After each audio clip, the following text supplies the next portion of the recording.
Donc, je suis Corinne Larue, donc co-directrice de l'école d'urbanisme de Paris qui vous accueille aujourd'hui. Et autour de moi, on a 4 personnes qui constituent des changements par rapport au projet initial. Et c'est aussi ça la recherche en action, c'est que les personnes qui étaient pressenties eh bien, ont eu pour l'un une réunion chez le préfet, pour l'autre chez le député. Et donc, c'était un peu difficile de se dégager aujourd'hui et ce au dernier moment.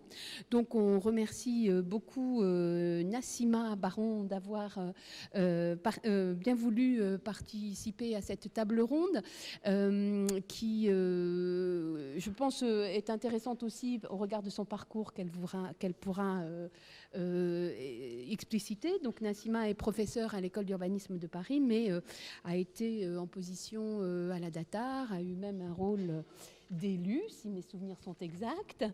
Donc, beaucoup d'expériences qui leur permettent de mettre en perspective ces questions de recherche en action. Franck Scherer, donc professeur à l'Institut d'urbanisme de Montréal et alors président de l'apéro international, c'est ça? Excuse-moi.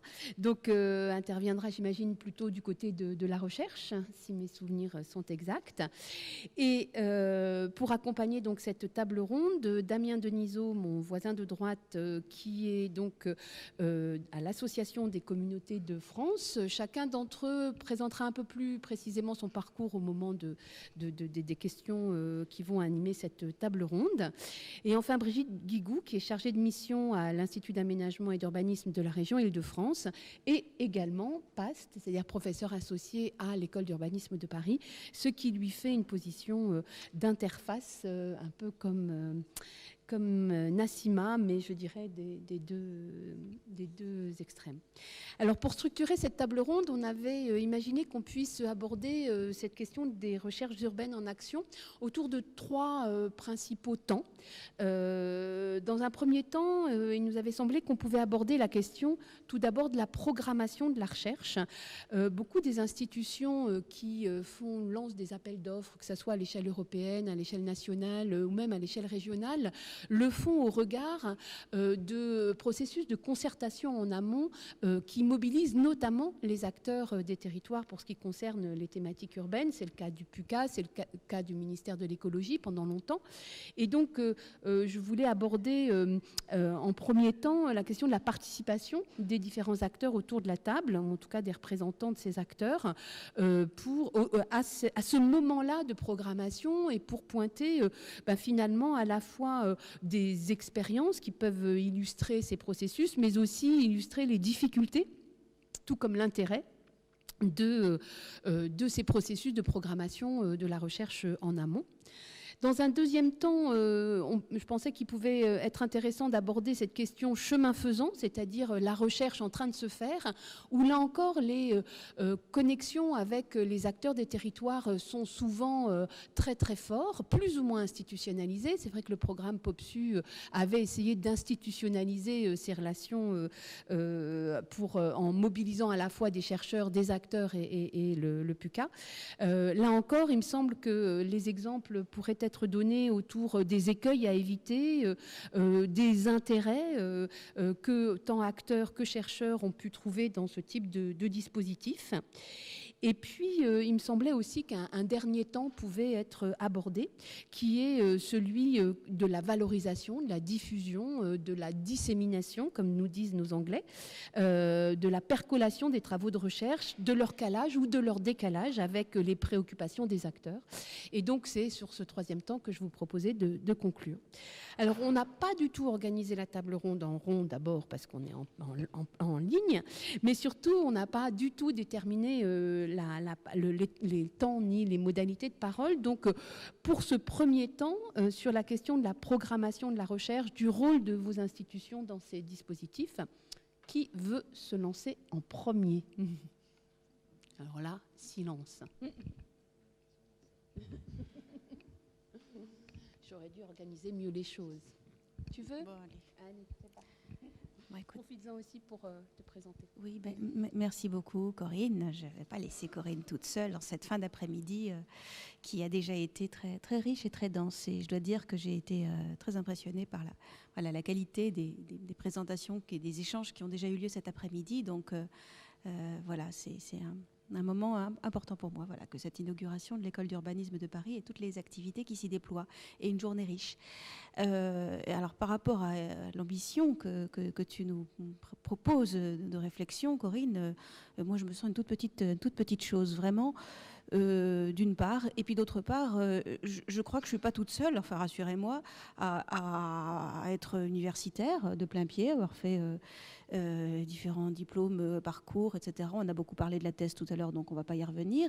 Et en même temps, avoir eu l'impression qu'on parlait de choses très concrètes,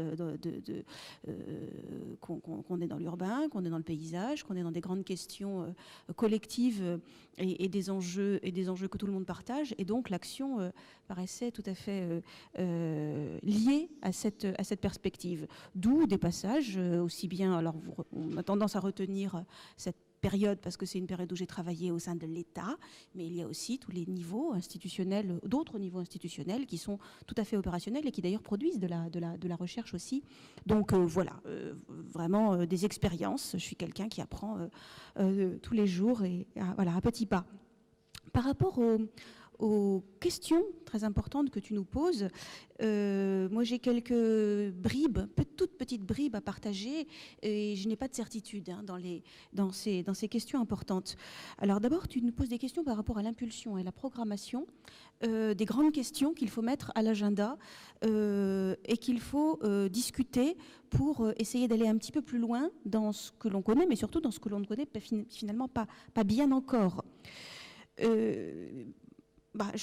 On est à peu près plus ou moins de la même génération, je crois. C'est-à-dire que l'État a beaucoup, à travers le ministère, alors il y en a un en particulier qui est très représenté ici dans cette salle, et depuis longtemps, constitué un cadre de structuration assez puissant de la manière dont on pense et on construit la réflexion autour de l'urbanisme, de l'aménagement, de l'urbain et de la ville, des territoires, le terme est arrivé un petit peu plus tardivement, et puis de la durabilité, donc vraiment des choses qui sont très très encadrantes, qui sont de framing, comme on dit peut-être de l'autre côté de l'Atlantique, et qui nous constituent un petit peu les cadres dans lesquels on travaille. Ce n'est pas encore de la programmation, c'est quelque chose d'assez macro, mais c'est vrai qu'on est tous pris dans des courants de pensée qui sont des courants de pensée très larges. Et puis j'ai vécu avec vous, et voilà, parce que on est aussi dans une historicité, dans une temporalité de la recherche, la montée en puissance, l'affirmation de compétences recherche et programmation de recherche du point de vue d'autres acteurs, notamment de collectivités, ou de niveaux qui apportaient leur regard décentré sur le plan des échelles ou sur le plan quelquefois des questionnements. Et donc on a pas un équilibre, mais on a eu, je ne sais pas si je réponds bien encore, peut-être dans une mauvaise piste, enfin je dis mon ressenti, un petit peu un balancement, un équilibre État-collectivité, collectivité, décentralisation, nouvelles enveloppes territoriales, etc. Donc il y avait, pas un équilibre, mais enfin voilà, un système qui s'est construit. Moi, la question que je me pose, est-ce que c'est toujours un système qui continue à constituer un paysage dans lequel on est appelé à travailler, ou est-ce qu'il n'y a pas des mutations puissantes qui apparaissent, des fractures, des réorganisations, et les choses ne sont plus en 1, l'État et rien, 2, l'État et les collectivités, mais 3, finalement, de multiples acteurs de la programmation de la recherche. Donc une diversification de ces lieux à partir desquels on impulse des réflexions sous l'effet de plein de phénomènes, là encore macro, qui sont la globalisation, qui sont la diversification des territoires et la participation citoyenne, ou qui sont les modalités de transformation du financement même de ces dispositifs. Voilà, donc on aurait pu partir sur d'autres questionnements sans doute, la question de l'interdisciplinarité qui nous taraude depuis des décennies, la question de faire des choses à l'échelon national, régional ou international, ou l'Europe. Moi je cherche encore, mais toute ma vie je chercherai un niveau aussi européen ou tout ça. Néanmoins, peut-être que c'est autour de ce questionnement du qui programme aujourd'hui et qui programmera demain la recherche, que nous, en tant que chercheurs, on est tous concernés pour participer à cette réflexion. Merci bien. Des réactions ? Bonjour à toutes et à tous. Donc, peut-être juste représenter un petit peu la structure dans laquelle je travaille. C'est effectivement une association nationale de collectivités locales qui s'appelle l'Assemblée des communautés de France, qui fédère les communautés de communes, les communautés d'agglo, les communautés urbaines et les désormais toutes nouvelles métropoles, qui sont aujourd'hui au nombre de... Enfin, toutes ces communautés sont au nombre de un peu plus de 2000 communautés en France, et on en fédère environ 1300.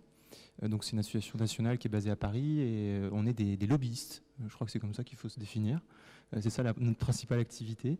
Non, je dis ça pour être un petit peu provocateur, mais on fait effectivement un gros travail d'influence auprès du gouvernement, du Parlement, pour faire valoir les intérêts de nos adhérents, qui sont des intérêts publics, mais faire valoir quand même des intérêts catégoriels, il faut bien le dire.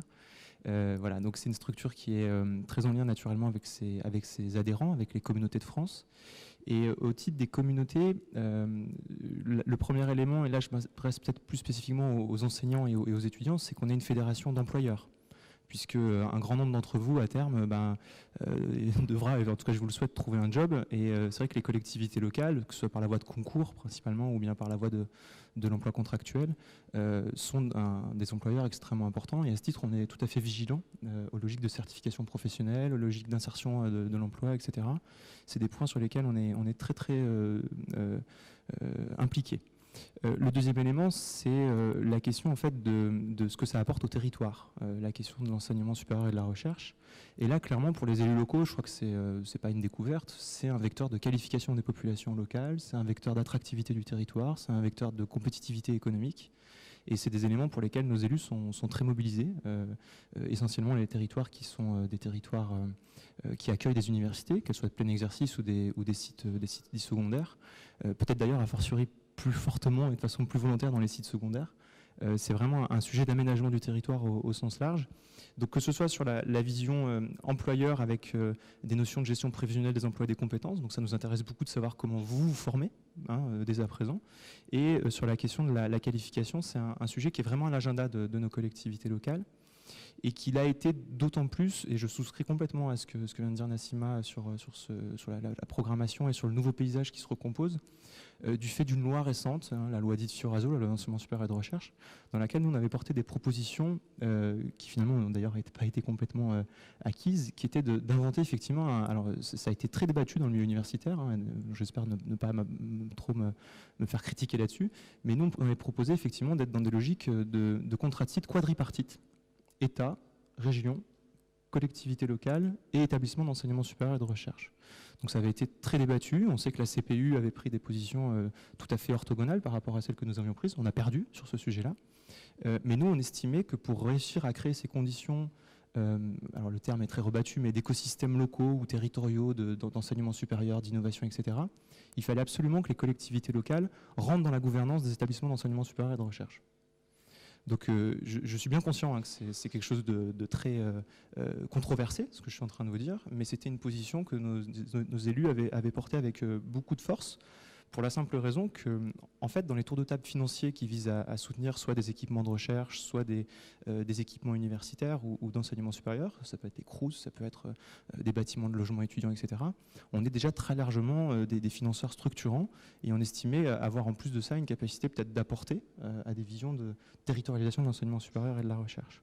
Donc même si de fait, et pour répondre à la question, nos adhérents et nous-mêmes à l'échelle nationale avons le sentiment d'avoir une voix qui porte dans la détermination et dans la définition des problématiques et des angles de questionnement de recherche, que ce soit à travers effectivement le PUCA, à travers le CEREMA, à travers un certain nombre d'organismes nationaux de ce qu'on appelle le réseau scientifique et technique de l'État, on n'est pas allé de notre point de vue jusqu'au bout, et on fait plutôt le pari que dans quelques années on ira sur ces logiques de territorialisation beaucoup plus poussées.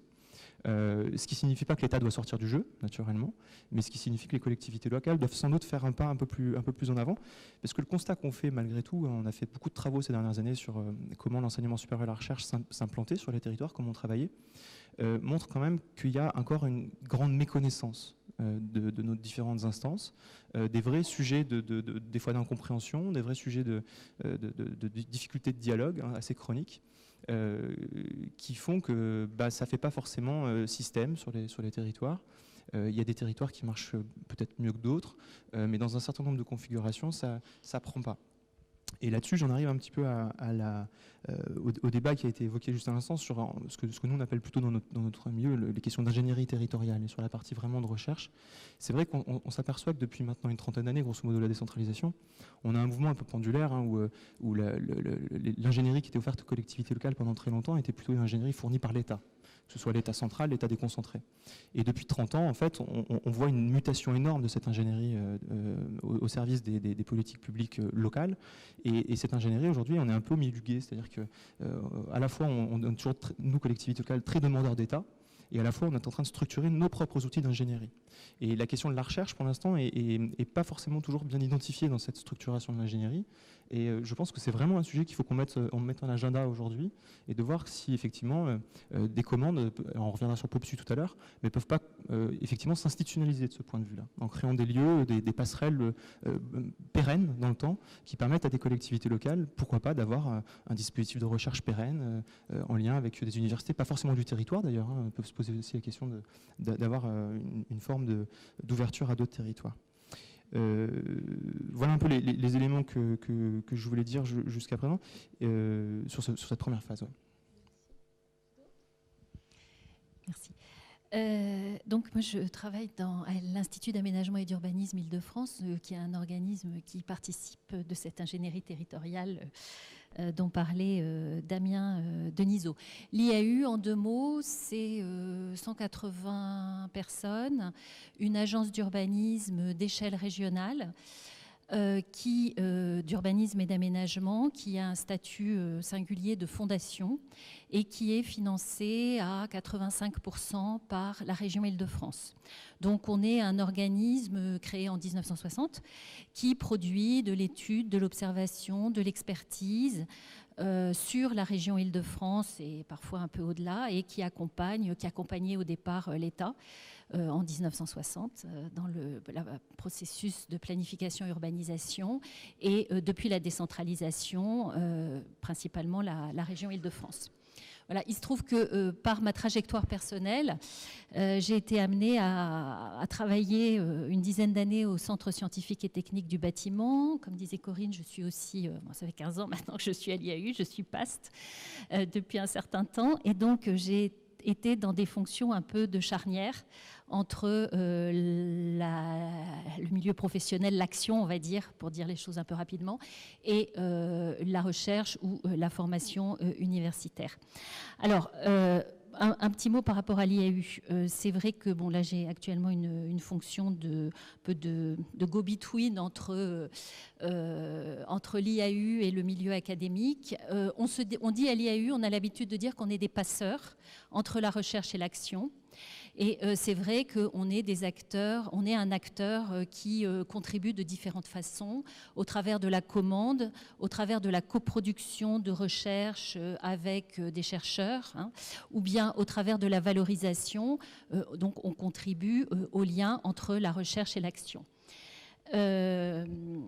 Sur la programmation ou la commande, ça passe par des outils un petit peu différents que je peux citer, puisque Corinne évoquait des expérimentations ou des exemples.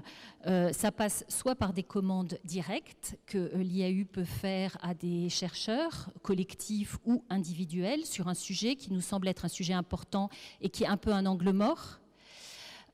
Ça peut être aussi la participation à des instances de gouvernance de différents organismes, comme le PUCA par exemple, mais ça peut être aussi des formes et des dispositifs comme le dispositif CIFRE, le contrat, alors moi non plus, je ne me suis plus me souvenir de l'acronyme, enfin en tout cas, voilà, contrat individuel de formation recherche, et là par exemple en entreprise. Voilà. Donc là, on a l'habitude à l'IAU d'accueillir des thésards qui ont un contrat CIFRE, c'est-à-dire qui sont cofinancés par l'université et par l'entreprise, en l'occurrence l'IAU. Alors, ce que je voudrais simplement rajouter, c'est que mon expérience m'a montré et continue à me montrer que le lien entre la recherche et l'action, il est tout sauf naturel, évident et facile pour un certain nombre de raisons qui sont, alors c'est peut-être un peu un avis personnel, mais qui sont d'une part que, enfin d'abord ça dépend des disciplines. Il y a des disciplines dans lesquelles le lien est plus facile, c'est je pense le cas de l'urbanisme où les enseignants-chercheurs ont parce que c'est une discipline appliquée, un lien fort avec le terrain, beaucoup sont experts. Bon, c'est beaucoup moins le cas dans des disciplines plus académiques comme la sociologie, où la simple question du lien avec l'action peut même paraître parfois comme iconoclaste, on va dire. Mais même d'une façon générale, il me semble que, en tout cas, il faut se poser la question, et je trouve que, enfin, il me semble qu'on ne se la pose pas forcément suffisamment, de comment faire pour que les travaux de recherche, voire même d'études, soient appropriés par les acteurs, par les élus, par les professionnels. Et on sait bien que même sur l'étude, les étagères sont remplies de rapports d'experts qui ne sont pas lus, qui ne sont pas bons. Bref, donc cette question de l'appropriation des résultats des études ou de la recherche, elle me semble absolument centrale. Et c'était le cas au CSTB, mais c'est aussi le cas à l'IAU. Nous, enfin, on croit beaucoup à la construction de dispositifs qui sont des dispositifs innovants qui permettent d'ouvrir des espaces de débat et d'échange sur des objets souvent concrets entre les deux sphères. Voilà. Alors, il me semble que le prix de thèse est un de ces dispositifs. Le CIFRE est un dispositif avec des personnes qui jouent ce rôle un peu de relais. Bon. Et le PAST est aussi un autre dispositif. On met en place, par exemple, actuellement à l'IAU, on fait ce qu'on appelle des petits déjeuners décideurs-chercheurs. Alors, c'est à la fois très simple, mais assez intéressant, ça marche bien. 2 heures le matin sur un thème à enjeu transversal, sur un enjeu de l'Île-de-France important. Un chercheur qui fait un état de l'art, qui vient questionner, un peu titiller, et puis ce qu'on appelle un décideur, et voilà, un débat. Et donc, ce type de dispositif est extrêmement important. Bien sûr, je vais apporter un point de vue pas mal décalé par rapport à ce débat en tant qu'universitaire employé dans une université d'Amérique du Nord, tout en ayant eu un parcours de chercheur en France, puis un parcours de recherche-action à peu près continu avant de changer d'univers.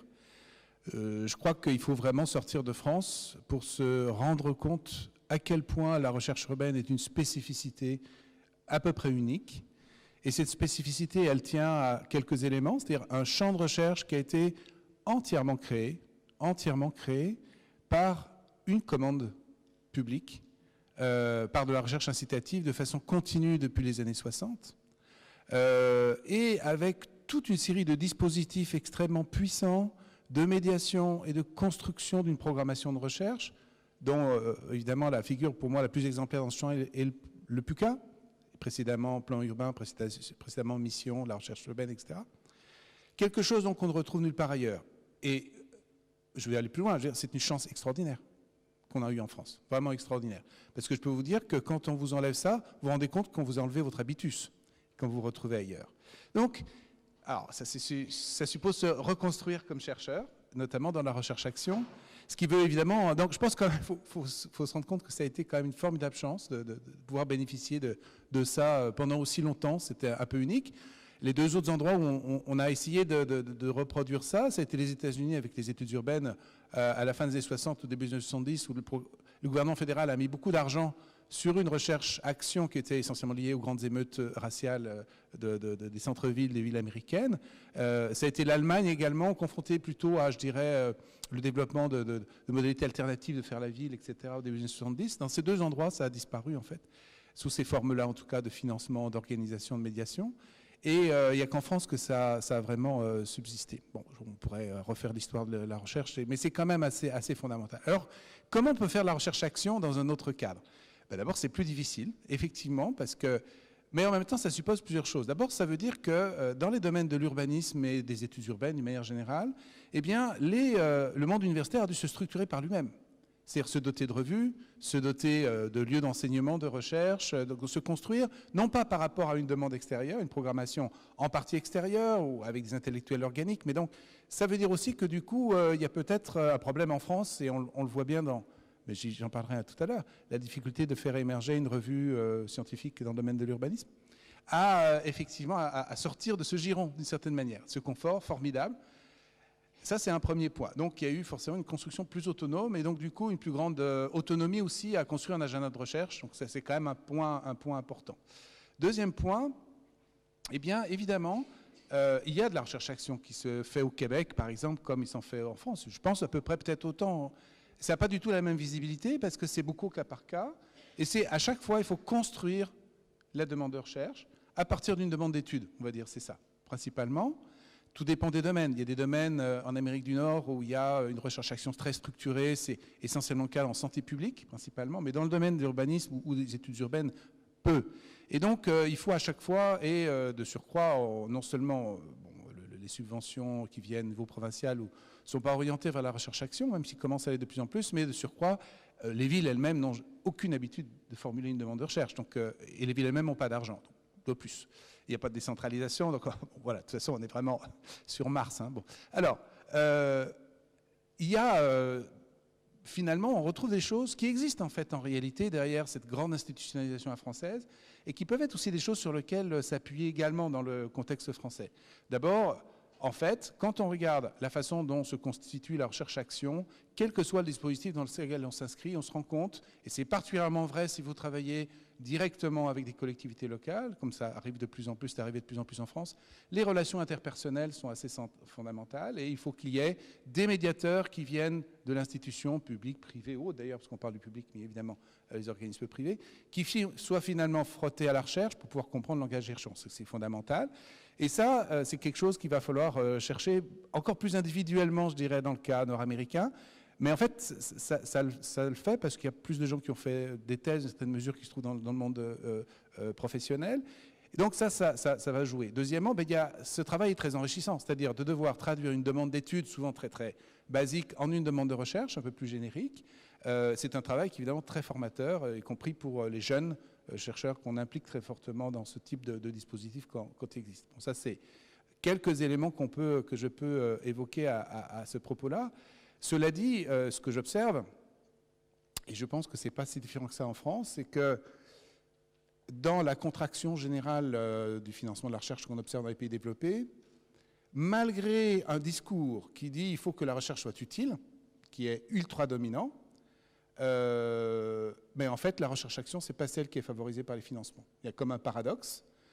On voit bien en France justement que la baisse de financement de type de ceux du PUCA, etc., font très mal parce qu'on ne trouve pas des relais du côté des subventions ANR. C'est à peu près la même chose, je dirais, en contexte nord-américain, particulièrement canadien, dans lequel il y a à la fois une injonction à faire de la recherche utile et en réalité, surtout pour les sciences humaines et sociales, la contraction des subventions, bon, il faut être assez généreuse, il faut dire, finalement, se traduit par un resserrement disciplinaire. Et donc, en fait, c'est plutôt les vieilles casseroles qui se conservent le fond de ce qui reste. Sachant qu'une autre façon aussi peut-être auquel on n'est pas habitué en France parce qu'on avait cette sorte de dialogue avec la puissance publique, c'est qu'une bonne partie de la recherche aussi est une recherche engagée contre les pouvoirs publics, etc. Une recherche qui va vers le mouvement communautaire, beaucoup. Aussi, il faut vous rendre compte que je travaille dans un pays, le Canada, dont le gouvernement actuellement est tacitement climato-sceptique, dans lequel les chercheurs qui appartiennent aux organismes fédéraux n'ont pas le droit de communiquer leurs résultats de recherche sans l'autorisation du cabinet du Premier ministre. Donc là aussi, par certains côtés, quand on parle de recherche-action, déjà, si on arrive à sauver le petit paradis qu'était la France, ce serait un très bel objectif. Merci beaucoup. Donc on voit que la question qui paraissait pourtant simple au démarrage est un petit peu plus complexe. Moi je retiendrai quand même que si l'exceptionnalité française a existé, elle est quand même en voie de transformation. J'ai bien noté les positionnements de Nassima et même ceux d'un regard un peu extraterrestre, excuse-moi, voilà, transatlantique de Franck, où on voit effectivement il y a des mutations, pas seulement liées, à mon avis, aux questions de budget, mais qu'il en est, mais aussi liées, je crois, à une ouverture aussi des modes de fabrique de la recherche par les chercheurs. Qui ne sont plus seulement dans un petit monde clos et qui se sont ouverts à l'échelle européenne, se sont ouverts à d'autres pays et qui, à mon avis, au fil des ans, ont développé des modes de faire qui se sont transformés.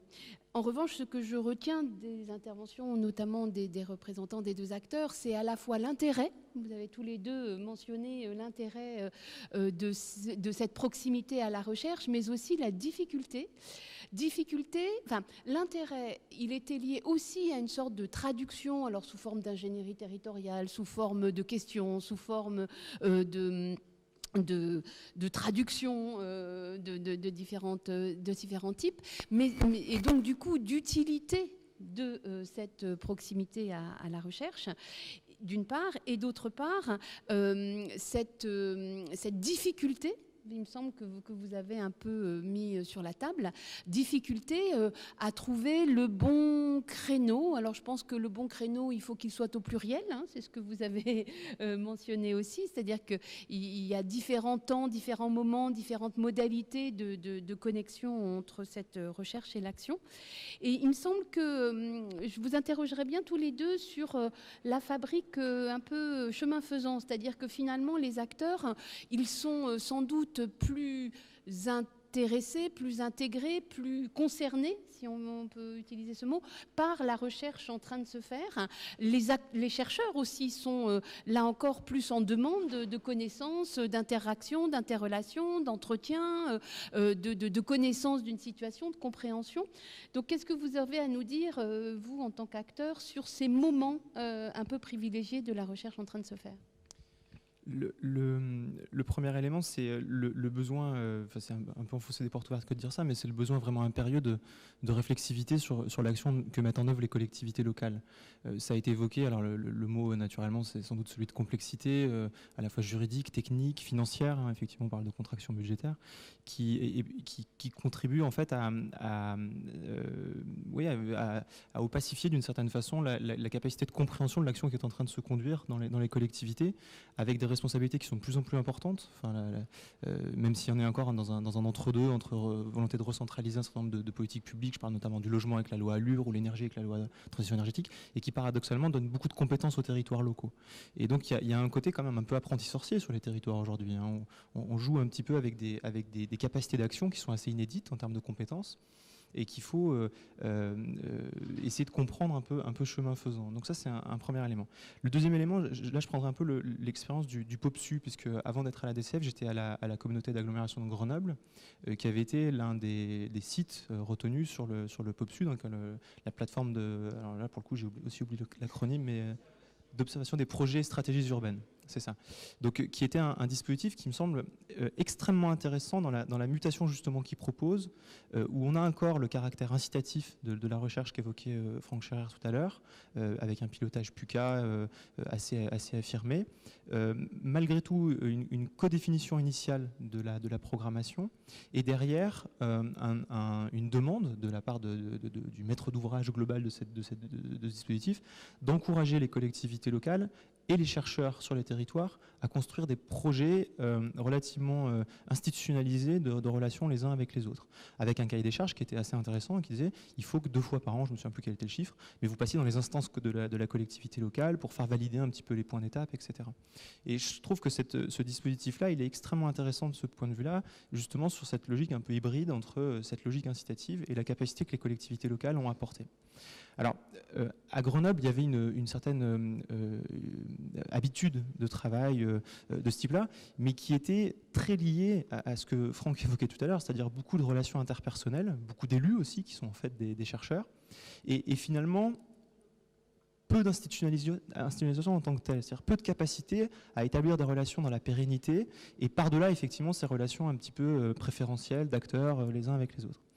Et POPSU offrait là une opportunité effectivement de rentrer dans quelque chose d'un petit peu plus institutionnel, je crois que c'est le terme. Alors, petit retour d'acteur, puisqu'à l'époque j'étais côté communauté, hein, ça n'a pas été simple quand même. Ça a été voire même très difficile au début, puisque il n'est pas évident, effectivement, c'était dit tout à l'heure, vous le disiez tout à l'heure, de trouver dans des logiques un peu d'adossement des différentes temporalités de la recherche et de l'action publique, des élus qui pourtant d'ailleurs pouvaient être eux-mêmes des chercheurs, mais qui ne voyaient pas forcément d'un très bon œil l'arrivée de scientifiques pour observer la façon dont ils s'y prenaient en termes avec des thèmes assez sensibles, hein, sur les fragilités urbaines, sur la planification, avec des sujets qui pouvaient quand même vraiment être dangereux d'un point de vue politique, hein, dans leur construction et leur probable réélection, ou en tout cas tentative de réélection. Et vraiment, c'était un sujet qui nécessitait de beaucoup apaiser. Alors moi, je le voyais côté acteur public, mais qui a nécessité de beaucoup préciser les choses. Et on a eu deux, trois réunions avec des élus qui nous ont dit, mais attendez, il est hors de question que les chercheurs viennent voir comment on fabrique de la politique publique, on ne donnera pas d'informations de première main, etc. On a eu des réactions un peu de ce type-là. Et néanmoins, je crois que sur le territoire grenoblois, on a réussi, je crois, à créer une espèce de réciprocité, de confiance, etc., qui ne s'est pas trop mal passé. Je crois que sur les autres territoires, mais peut-être que le PUCA pourra intervenir là-dessus, je crois que ça n'a pas forcément toujours cette capacité vraiment d'itération entre les différentes instances. Et ce qui serait intéressant désormais, c'est de pouvoir transformer l'essai, c'est-à-dire de continuer à fabriquer ces logiques par-delà, encore une fois, des relations un peu interpersonnelles, d'affinité entre tel chercheur et tel élu. Voilà. Et ça, c'est vraiment un élément qui est important. Et du coup, ça pose un peu les questions de comment le faire. Alors, on a déjà évoqué plusieurs solutions. Moi, je pense que ça a été évoqué tout à l'heure dans la première table ronde. Les stages, tout simplement. Les stages d'étudiants au sein des instances sont quelque chose d'extrêmement important. Nous, à la DCF, on est très consommateurs de contrats d'apprentissage. On utilise beaucoup cette logique-là. Il faut bien reconnaître que dans certains cas, les enseignants, chercheurs qui encadrent les apprentis ou les stagiaires font des fois, entre guillemets, l'effort de créer une réelle relation, hein, d'institution à institution, et d'autres fois, on ne les voit pas toute l'année. Hein. Donc, malgré nos demandes un petit peu insistantes, moi, je suis très sensible à ce genre de relation qu'on pourrait nouer au-delà d'un stage, au-delà d'un contrat d'apprentissage. Et ça demande clairement un peu de savoir-être, un peu de capacité à aller vers des mondes un petit peu différents. Et ça, c'est un autre élément moi, qui me semble extrêmement préoccupant aujourd'hui, c'est la difficulté de construire des parcours professionnels qui alternent, ne serait-ce qu'entre les différentes fonctions publiques. Hein, quand vous voulez passer de la fonction publique hospitalière à la fonction publique territoriale ou à revenir vers la fonction publique d'État, le cas échéant, aller en université, etc., bon courage. Premièrement, parce que c'est administrativement très compliqué. Deuxièmement, quand vous arrivez dans un univers professionnel qui n'est pas le vôtre, en général, vous traînez une grosse casserole. Nassima, je crois que tu as fait un petit peu ce travail de passage, hein, en allant de l'université à la Datar. Il y a quelques collègues qui ont réussi à faire ces logiques de passage. Moi, je crois que c'est des choses qui sont extrêmement enrichissantes, hein, par-delà les seules logiques de recherche-action, vraiment de tenter l'expérience d'une certaine façon, de se déporter professionnellement dans une autre instance et d'essayer de faire ce travail-là, ou d'ailleurs pas que dans les collectivités, pourquoi pas effectivement aller dans le privé, le cas échéant. Et c'est vrai que ces logiques de passerelle sont aujourd'hui encore un petit peu limitatives. Alors je ne sais pas si ce sera la solution seule et unique, mais ça pourrait être intéressant de les fabriquer. Voilà. Bon, je partage complètement le point de vue de Denis. Effectivement, POPSU, en l'occurrence, c'est un dispositif, me semble-t-il, extrêmement intéressant parce que justement, c'est un dispositif ad hoc créé pour faire du débat entre ces deux univers et assez innovant. Et donc, voilà, l'importance de ces dispositifs est réelle. Et de la même façon, l'importance de ce que vous appeliez les logiques de passage, effectivement, de personnes qui peuvent passer d'un univers à l'autre. Et sans doute qu'en France, enfin, en tout cas, c'est ce que j'ai entendu dire, on n'a pas suffisamment de possibilités de passer d'un univers à l'autre. Bon, il y a l'exemple célèbre de Jean-Marc Hoffner qui a quitté, qui est parti de la recherche pour aller vers l'action, qui est directeur de l'agence d'urbanisme de Bordeaux. Et il le dit lui-même, on est quand même très peu nombreux à faire ce genre de passage. Et sans doute aussi que les difficultés du marché de l'emploi dans notre domaine contribuent à rigidifier les choses. Moi, je vois à l'IAU, avant, il y avait des possibilités d'aller bosser ailleurs, alors pas forcément dans le monde académique, dans la recherche, mais même dans d'autres organismes. Hein. Du côté de l'État, il y avait toute une série d'échanges. Et aujourd'hui, les frontières se sont quand même beaucoup, enfin les gens restent. Hein, voilà, il y a une espèce de pesanteur qui nuit parce que je pense que l'innovation, elle s'appuie soit sur des personnes qui ont cette capacité de médiation, de passer d'un univers à l'autre, soit sur justement ces dispositifs innovants. Alors, par rapport à la question de Corinne, la recherche en train de se faire, bon, nous à l'IAU, on est des professionnels un peu particuliers parce qu'on est quand même assez proche des chercheurs, même s'il est clair qu'institutionnellement, nous ne sommes pas des chercheurs, au sens bourdieu du terme, mais quand même, on fait de l'étude.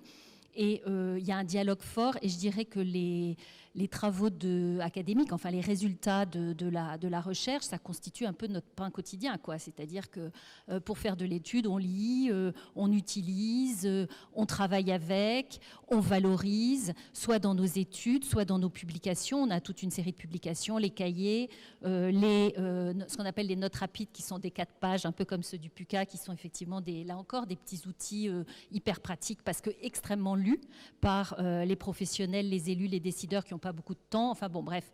Donc, on fait... ça fait partie de notre ADN de lire et de retraduire. Voilà. Ça, c'est effectivement tout à fait important. Alors, je partage aussi ce qui a été dit sur le besoin de réflexivité.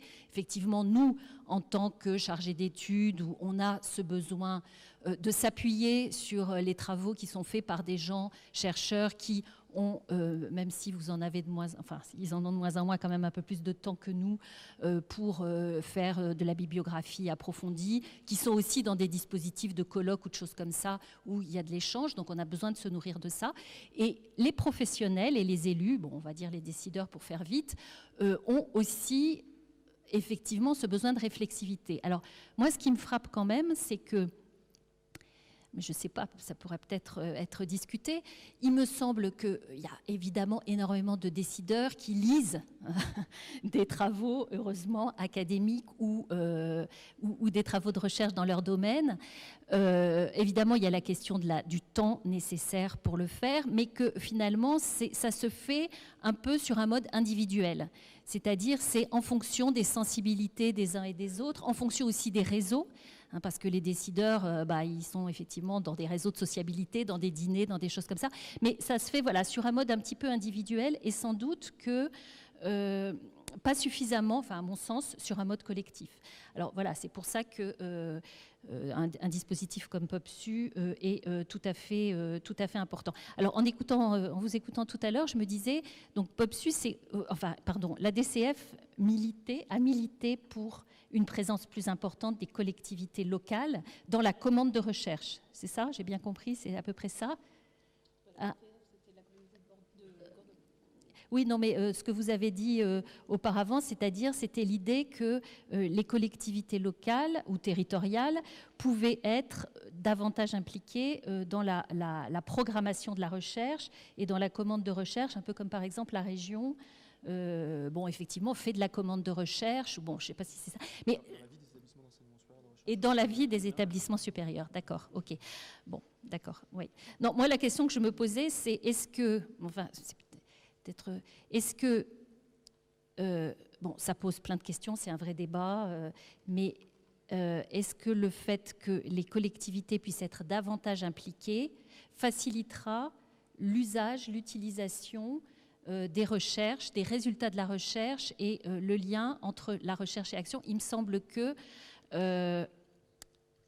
c'est sans doute une piste et une voie, mais que ça ne suffit pas nécessairement si on ne l'accompagne pas d'un certain nombre de dispositifs. Je dis ça aussi parce que pour participer à un certain nombre d'instances de gouvernance scientifique, entre guillemets, on se rend compte que souvent ce qui est discuté renvoie à des problématiques uniquement académique et qu'en tant qu'acteur, parfois on se dit un peu qu'est-ce que je fais là, quelle peut être ma valeur ajoutée et pourquoi je suis là. Et c'est pas naturel, hein, c'est pas naturel, c'est-à-dire qu'il faut vraiment le réfléchir pour arriver à faire ce lien. Voilà. Et à propos de la recherche-action, il me semble aussi qu'il y a une tradition, effectivement, en France, dont le CSTB a participé, puisque le CSTB est un organisme qui a beaucoup travaillé avec le PUCA et beaucoup réfléchi sur comment on peut produire de la recherche appliquée qui a une utilité, en tout cas le service socio-économique du CSTB à l'époque où j'y étais. Mais il y avait aussi d'autres dispositifs, comme tout ce qui tourne autour de la psychologie sociale, tout ce qui a pu être fait par un certain nombre de recherche-action dans la psycho. Je pense aux gros travaux de recherche autour d'EDF, par exemple. Et tout ça, il me semble aussi qu'on est un peu en phase de régression, c'est-à-dire que ça, c'est quand même des choses qu'on a perdues et qui sont très peu présentes aujourd'hui. Il y avait de la recherche-action dans les hôpitaux, il y avait de la recherche-action dans toute une série d'établissements publics, avec des gens qui étaient porteurs de ça, aussi bien dans la sphère de l'expertise des bureaux d'études que dans la sphère publique. Et ça, moi, je trouve que je le vois plus beaucoup aujourd'hui. Pardon. Oui, je vais rebondir vraiment sur ce qu'ont dit mes deux voisins, parce que je trouve que c'est tout à fait essentiel. Dans le paysage que j'ai dressé tout à l'heure, la recherche urbaine française, il y a aussi quelque chose qu'on retrouve d'ailleurs ailleurs dans d'autres pays, c'est que cette importance de passer par les relations interpersonnelles, mais aussi par la formation individuelle et le fait d'avoir les deux côtés de la phase de l'action et de la recherche. Jusqu'à ma génération, il y avait des universitaires qui avaient une pratique professionnelle ou qui l'avaient eue, et il y avait des professionnels qui avaient fait des thèses. Puis ça a disparu progressivement du point de vue universitaire, et on a exactement le même problème actuellement au Québec, parce qu'on est en plein renouvellement générationnel de professeurs, et on perd ces enseignants qui en plus sont membres de l'ordre des urbanistes, ce qui est très important parce qu'on perd l'accréditation qui va avec si on n'en a plus. Et qu'est-ce qu'on recrute? On recrute des universitaires excellents d'un niveau qui est celui qu'on retrouve en France aussi, c'est-à-dire d'une excellence académique, scientifique très élevée, mais qui n'ont plus évidemment cette expérience professionnelle derrière. Donc il faut combler un petit peu cet élément-là. Et ça repose sur deux choses. D'abord, il faut reconnaître exactement ce que tu évoquais à l'instant, c'est-à-dire qu'on a laminé avec le temps la question de la pratique réflexive, la dimension de la pratique réflexive. Le praticien réflexif, en plus je vous incite à lire Donald Schoen parce que c'est très important je pense pour comprendre ces termes du débat, qui est très peu lu en France. Donc il y avait, notamment dans le domaine de l'urbanisme et de l'urbain, effectivement des lieux, des revues, des dispositifs qui permettaient aux praticiens, aux professionnels, d'avoir cette capacité de réflexivité par rapport aux pratiques. Rappelez-vous, il y avait Diagonale, il y avait Métropolis. Quand vous regardez la figure des nouveaux acteurs sur lesquels Jean-Marc Hoffner a fait ses travaux de recherche à la fin des années 70, c'est les nouveaux experts. Les nouveaux experts, c'était des praticiens réflexifs, exactement, avec des lieux d'échange et de capitalisation. Il faut... Bon, je ne lancerai pas dans l'explication maintenant, mais je pense qu'en particulier la décentralisation, il y a eu un effet assez dévastateur d'émiettement et de changement du statut aussi du rôle de l'expert en urbanisme et du professionnel en urbanisme dans les villes, qui fait que ça a disparu. Le PUCA a fait beaucoup de choses dans ce domaine-là à une certaine époque aussi, mais je pense que c'est à nouveau quelque chose qui est très important, parce que c'est parce que vous aurez des praticiens réflexifs que vous aurez la capacité d'avoir un dialogue avec la recherche. Et puis il y a au-delà, permettre effectivement des passages de l'un vers l'autre. Et j'ai dit un peu du mal de mon pays d'adoption, donc je vais en dire du bien maintenant. Au Canada, les bourses de thèse, les allocations de recherche, elles ont 3 caractéristiques par rapport à celles qu'on a en France. Un, elles ne sont pas liées à l'âge, il n'y a pas de critère d'âge. Donc vous pouvez déposer une demande à 40 ans, à 45 ans, etc. Deuxièmement, ce n'est pas lié à la continuité avec les études, c'est-à-dire que vous pouvez faire une thèse 10 ans après avoir fini vos études de second cycle. Et troisièmement, notamment pour les bourses les plus prestigieuses, comme la bourse Vanier, eh bien, le critère le plus important, c'est les capacités de leadership. Et ça, c'est parce que vous été un professionnel, et je viens d'en remplir une, la demande de bourse de Vanier, pour justement un doctorant qui travaille avec moi, et effectivement, c'est 25% l'excellence académique, 25% le projet de recherche, 50% leadership. Voilà, et donc ça, c'est quelque chose qui est évidemment très intéressant, parce qu'effectivement, on voit, on a besoin aussi de ces super professionnels qui font une thèse, à un moment donné, pour pouvoir effectivement continuer à produire, organiser collectivement un peu cette recherche. Et puis, juste pour parler du POPSU, je n'ai participé à rien au POPSU, à rien du tout. Je suis passé complètement à travers, même pas l'excuse d'être parti, parce que ça existait quand même avant que je parte. C'est comme ça, c'est la vie. Mais je trouve que le POPSU, c'était intéressant. le POPSU, il est sorti de toute une réflexion bien plus ancienne. Il y avait une réflexion sur, effectivement, notamment les tiers-lieux de Michel Marié, l'exemple du Diffou, qui était beaucoup aussi cité à une certaine époque. Tout ça, ça repose sur une idée qui est en fait tout simplement des dispositifs de recherche collaboratifs. Je pense qu'on est à une époque où on a des dispositifs pour mettre en place de la recherche collaborative, c'est du crowdsourcing tout simplement. Il s'en développe beaucoup dans d'autres domaines de la recherche, dans lesquels effectivement on lance des appels. Je sais que l'idée est là, dans l'expertise d'État, y compris ici en France, de lancer des appels pour effectivement déposer un certain nombre de sujets, proposer des terrains, proposer des collaborations, et avec des financements croisés, parce qu'on ne s'en sortira pas autrement. On ne peut plus attendre qu'il y ait la manne, c'est fini. Donc ça, c'est une piste qui me paraît fondamentalement intéressante, notamment pour la recherche-action dans notre domaine. Merci beaucoup. Je crois que l'essentiel des difficultés et peut-être des pistes de réflexion pour ce croisement ont été évoquées. En dernier point, moi, je voulais évoquer un peu la discontinuité que je vois, pour le coup, entre les canons de la diffusion de la recherche du point de vue des chercheurs, où l'impact facteur, le H-index est aujourd'hui, comment dire, la ligne bleue des Vosges du chercheur jeune moyen, en tout cas devrait l'être. Alors on sait bien qu'en sciences sociales ça l'est pas encore, mais on voit bien que ça arrive rapidement et à grands pas, notamment à l'échelle européenne. Moi je vois mes petits camarades avec qui je travaille à l'étranger sont vraiment à chaque fois en train de regarder l'index facteur de chaque revue dans laquelle ils publient. Enfin, il y a une vraie stratégie de publication, donc qui est justifiée par un turnover des idées à l'intérieur du monde des chercheurs et académiques, et qui est du coup très très loin de tout ce qu'on vient de parler dans ce sens-là. Donc, alors, c'est pour ça que je disais une petite distance qui commence à se creuser de plus en plus, et je voulais avoir du coup l'avis plutôt des chercheurs de ce côté-là, de savoir quel positionnement les chercheurs impliqués tant d'un point de vue personnel que collectif dans de la recherche-action pour telle et telle raison se positionnent par rapport à ces ces injonctions qui sont de plus en plus pressantes. Et peut-être, si on a le temps, une dernière réaction du côté des acteurs. Nassima.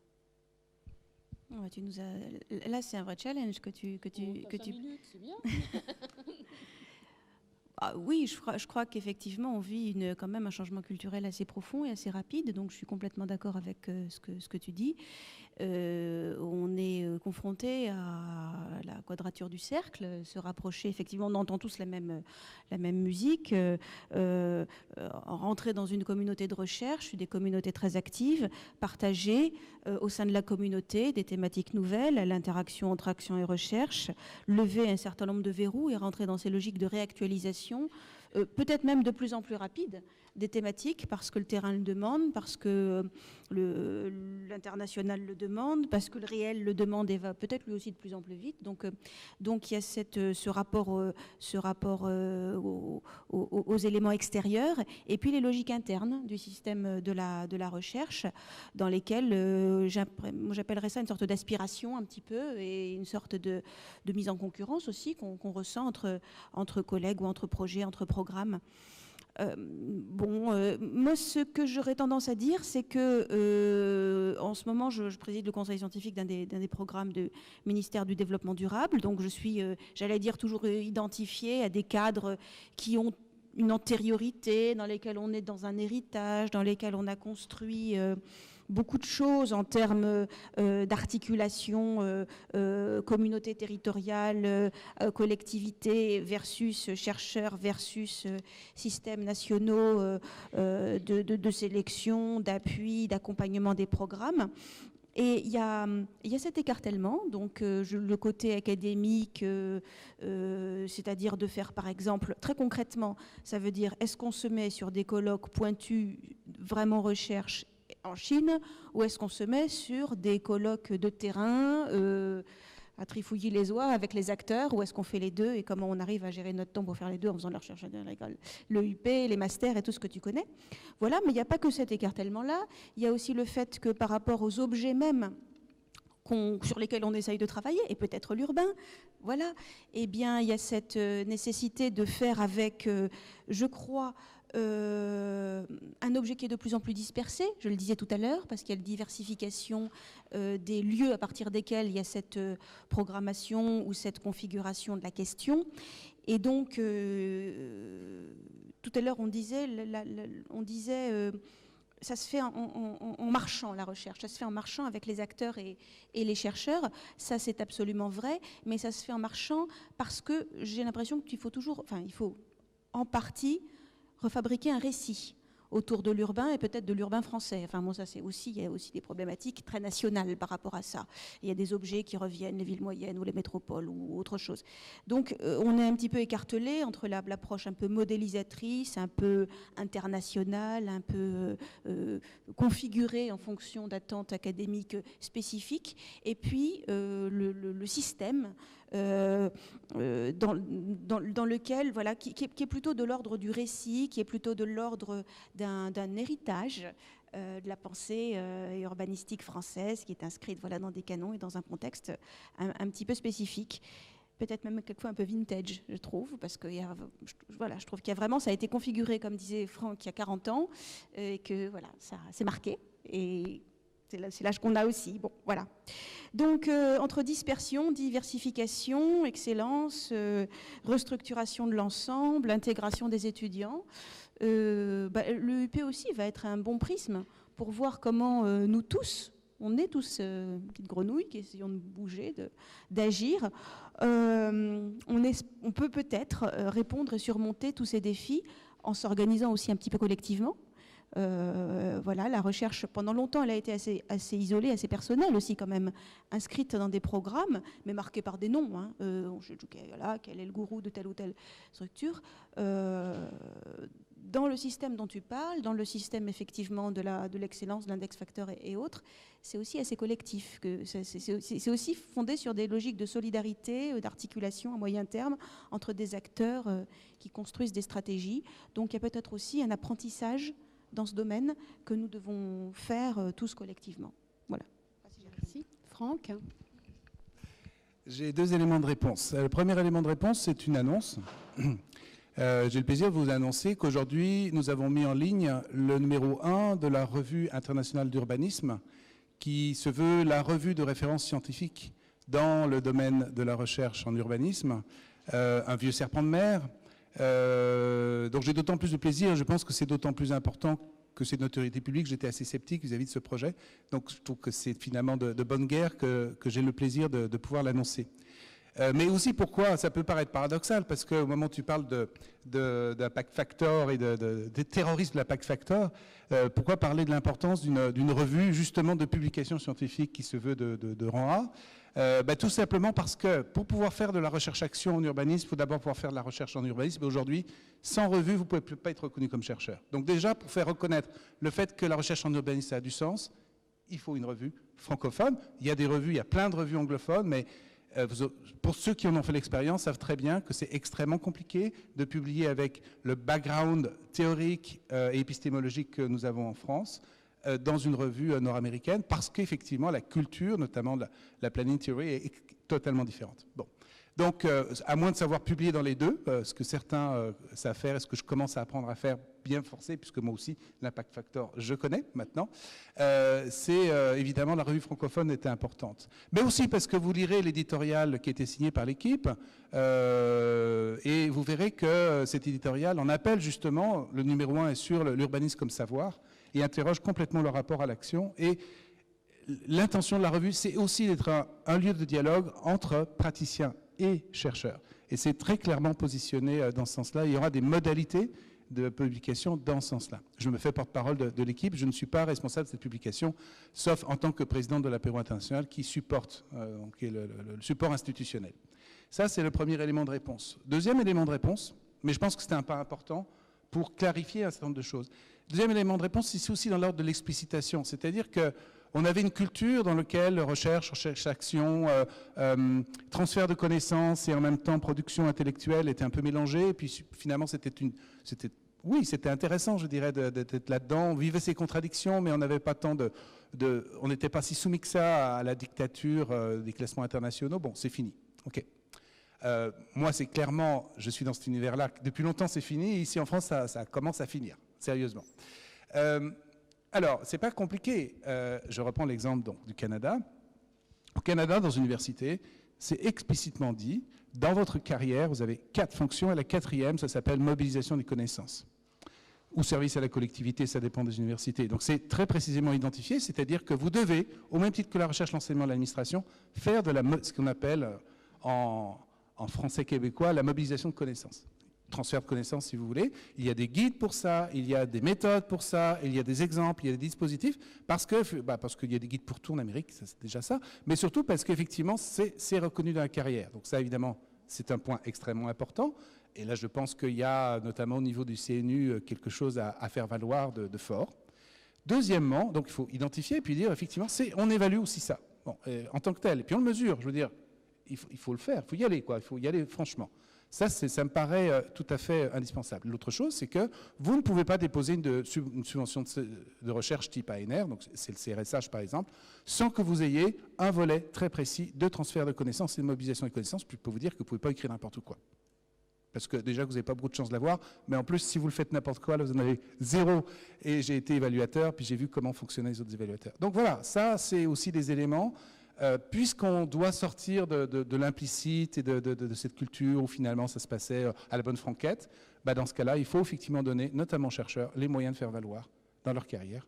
Et dans les recherches, être très précis là-dessus. Et puis, pour avoir travaillé beaucoup sur des recherches avec le PUCA, qui sait très bien faire cette question du transfert de connaissances, je peux vous dire qu'en Amérique du Nord, il y a quand même quelque chose de plus... Enfin, en tout cas, il y a une injonction, elle est autrement plus forte. Voilà.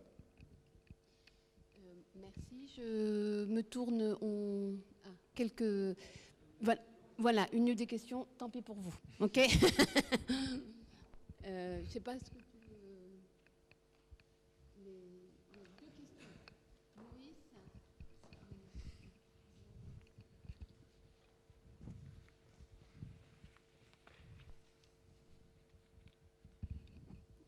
Bonjour, Maurice Gauze, directeur de l'Institut d'aménagement de tourisme et d'urbanisme à Bordeaux, oui, et vice-président de l'apéro Europe.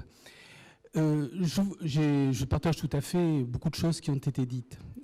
Par contre, je voudrais apporter une petite modération sur les cloisonnements, les difficultés de passage. Je voudrais rappeler d'abord que un chantier important dans le courant des années 90, ça a été de rapprocher la fonction publique d'État et la fonction publique territoriale pour permettre justement des glissements.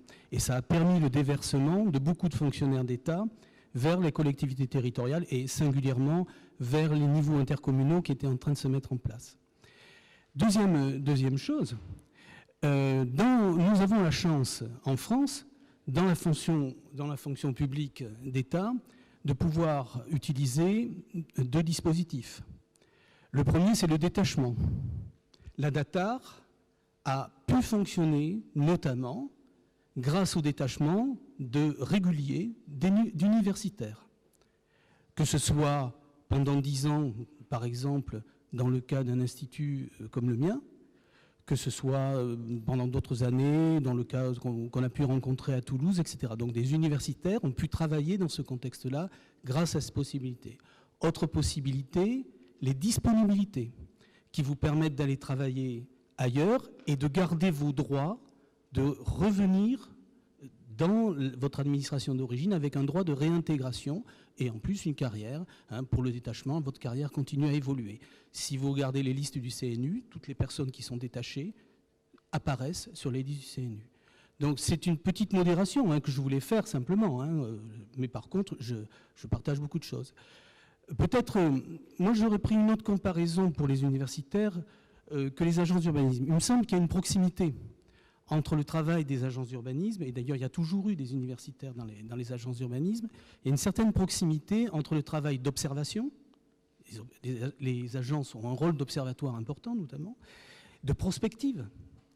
Bon, bien sûr il y a la planification, La difficulté est beaucoup plus grande, par exemple, quand on veut passer du monde universitaire vers le monde de la production urbaine, celui des SEM, par exemple, etc. Je pense que là, il y a beaucoup plus de difficultés. Voilà, c'était pour nuancer un tout petit peu, même si je partage tout à fait ce qui a été dit sur la recherche-action et notamment des régressions qu'on peut connaître aujourd'hui. Oui, on va prendre juste les questions, puis peut-être on...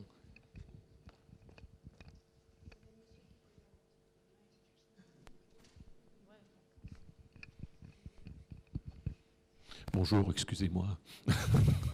Olivier Klein, donc je suis directeur adjoint du laboratoire d'économie des transports à Lyon, laboratoire qui d'ailleurs va se renommer très bientôt laboratoire aménagement, économie, transport. Voilà. Deux petites remarques. D'abord, peut-être quelques éléments un tout petit peu plus positifs sur les incitations des chercheurs. Plus bas. Les incitations des chercheurs pour pratiquer la recherche-action, l'expertise, etc. D'une part, l'évolution des référentiels HERES me semble aller plutôt dans le bon sens si on compare ce qui se faisait il y a 5 ans et ce qui se fait aujourd'hui. D'autre part, tout récemment, une redéfinition officielle, c'est paru dans le journal officiel vendredi dernier, des missions du CNRS qui fait explicitement apparaître la production d'expertise parmi les missions de cet organisme. Et donc, on peut penser qu'au moins à ce plan-là, ça se traduira aussi dans l'évaluation des chercheurs. Bon, ça c'était juste pour vous mettre un peu de baume au cœur. J'ai une question sur l'action. Dans les interventions, on a beaucoup traduit l'action à travers l'action des acteurs publics. Je me dis qu'aujourd'hui, enfin c'est peut-être pas complètement nouveau, mais sur la ville, interviennent un certain nombre d'acteurs qui ne sont pas des acteurs publics, qui eux aussi sont porteurs de nouvelles problématiques, sont porteurs de nouvelles données, sont porteurs de nouvelles interrogations, sont porteurs de nouveaux moyens peut-être, et donc la recherche-action, elle est peut-être aussi vis-à-vis de tout un tas d'acteurs moins publics, voire carrément privés. Je rebondis aussi sur les usagers, parce qu'on peut penser à Google, enfin moi dans mon domaine de la mobilité, à Google, Blablacar ou enfin je ne sais pas quels grands acteurs privés, mais bêtement les usagers, eux aussi agissent sur la ville tous les jours par leurs pratiques.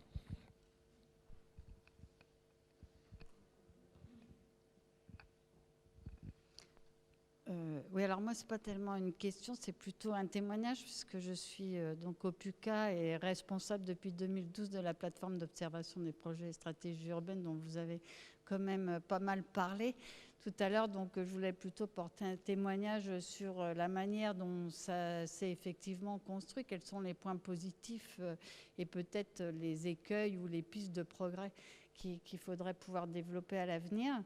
Donc, moi, je n'ai pas assisté au début de POPSU, qui a été mis en place en 2004.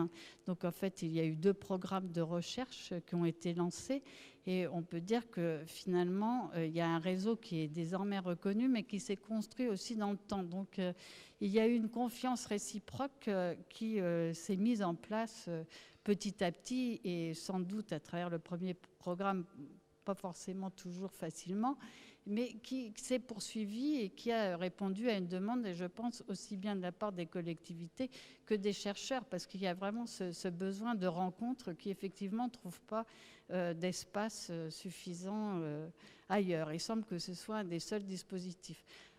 Par ailleurs, il y a aussi un autre au sein de cette plateforme. Il y a aussi un programme qui n'est pas un programme de recherche qui s'appelle POPSU Europe et qui est là plus un programme d'échange de bonnes pratiques avec les interventions aussi de chercheurs qui mettent en perspective les expériences, les politiques qui sont menées par les collectivités. Donc là, ce sont des thèmes qui sont renouvelés chaque année.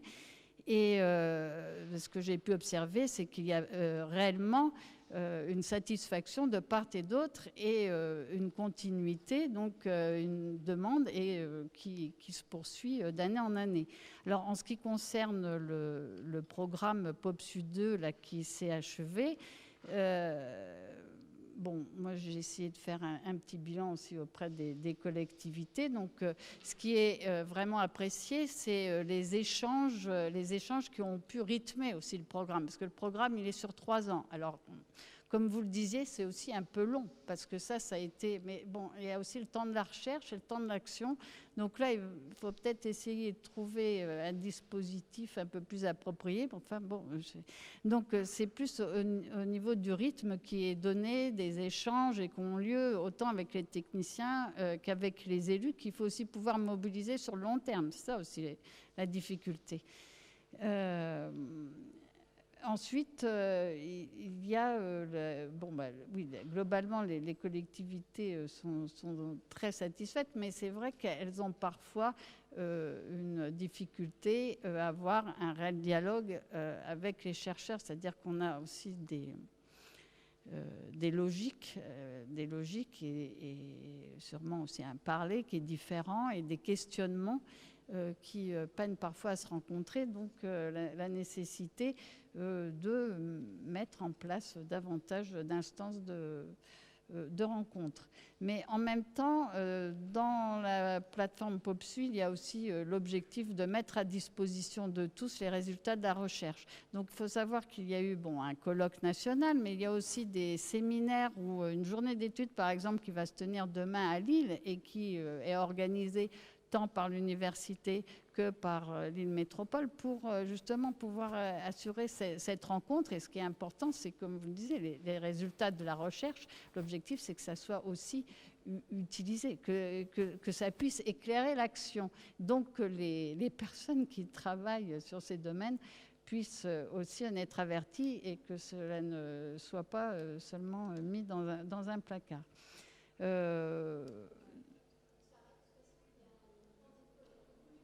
D'accord. Bon, et puis je voulais dire qu'au PUCA, nous avons aussi les Annales de la recherche urbaine, qui sont une revue justement de recherche et d'action.